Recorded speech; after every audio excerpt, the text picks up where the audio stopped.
Radio Classique, l'invité de l'économie. 7h47, l'invité de l'économie ce matin, Thierry Blandinière, directeur général d'Invivo. Bonjour Thierry Blandinière. Bonjour. Alors Invivo est une société qui n'est pas très connue du grand public, mais c'est une très grosse société, 6 milliards d'euros de chiffre d'affaires. Invivo regroupe plus de 220 coopératives agricoles, ça représente du monde, plus de 300 000 agriculteurs. Est-ce que vous pouvez nous présenter Invivo, qui est donc spécialisé entre autres dans le négoce du grain?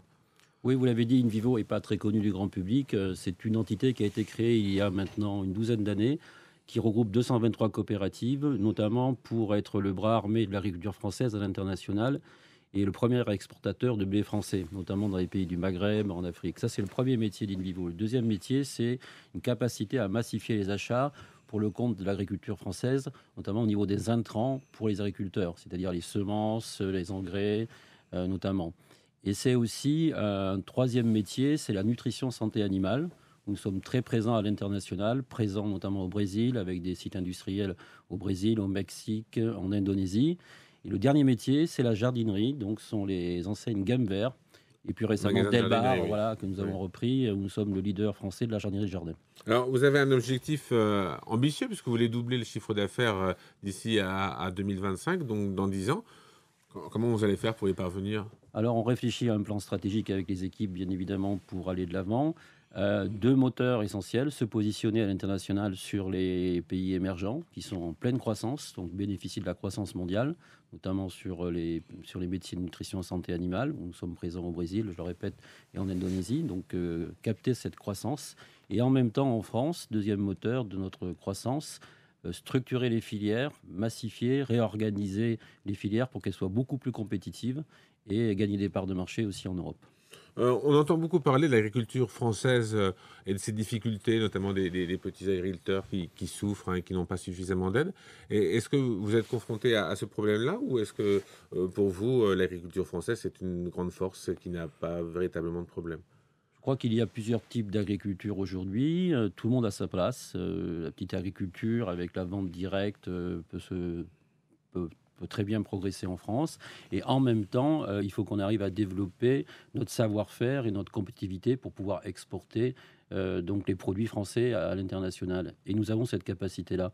L'agriculteur évolue aujourd'hui. On va vers un agriculteur plus agri-manager, chef d'entreprise, en lien avec ses coopératives, pour développer des produits de qualité à l'international. Alors, comment va se passer la croissance d'Invivo ? Ce sera par des acquisitions ? Comment vous allez faire pour doubler le chiffre d'affaires en 10 ans ? Nous avons une démarche de croissance organique, vous l'avez compris, là où on est présent, notamment au Brésil, parce que mécaniquement, on bénéficie de la croissance mondiale dans ces pays émergents, les fameux BRIC.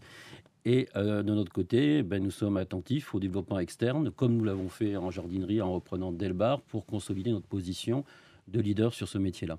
Et alors, l'Europe, c'est un sujet qui est important. Vous parlez beaucoup de l'agriculture française. Qu'en est-il de l'agriculture européenne ? Quel regard vous portez sur l'agriculture en Europe ? Est-ce qu'on peut s'attendre à des partenariats avec des Allemands ou avec des acteurs majeurs du secteur en Europe ?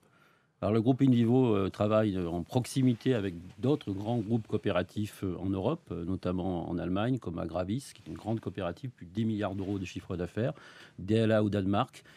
Et on partage en fait les mêmes ambitions. C'est comment rendre l'Europe encore plus compétitive sur l'agriculture pour gagner des parts de marché par rapport notamment au Canada, aux nouveaux pays comme l'Ukraine, même s'il y a des difficultés aujourd'hui, mais qui est très présent sur le marché mondial, notamment au niveau des céréales, ou les États-Unis ou le Brésil.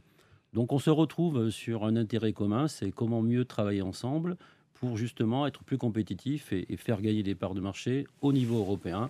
La France étant en pointe et leader, bien évidemment, sur ce secteur d'activité. Cela dit, chacun cherche à défendre sa paroisse, j'imagine. Oui, mais l'Europe, c'est ça, vous savez. Mais en même temps, on essaie de trouver des points de convergence où on peut additionner nos compétences et éviter de parler des points qui nous opposent, parce qu'on a beaucoup de choses à faire. La croissance mondiale est là, elle est très forte. Il faut que l'Europe puisse en bénéficier. La France, bien sûr, mais l'Europe aussi. Et vos principaux concurrents, certains se trouvent en Europe même. Est-ce que ça pose pas problème ? Alors, on peut être concurrent dans certains métiers et partenaire dans d'autres, dans l'agriculture. Donc, à nous de savoir trouver des points de force pour justement travailler ensemble sur les métiers où on peut se retrouver pour créer de la valeur ensemble.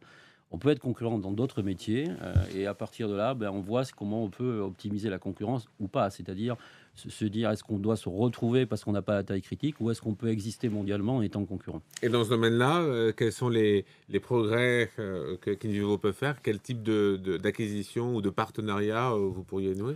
Nous, on est très mobilisés, par exemple, sur la massification des achats face aux grandes firmes internationales, notamment américaines, pour justement, ensemble, créer une centrale d'achat européenne et rendre encore plus compétitive l'agriculture européenne. Donc ça, c'est un axe qui est très important.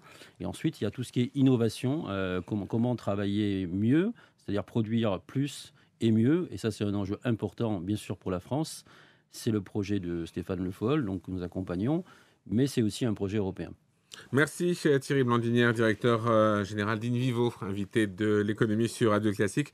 Interview à retrouver sur le site de Radio Classique et sur l'application Radio Classique pour smartphone et tablette.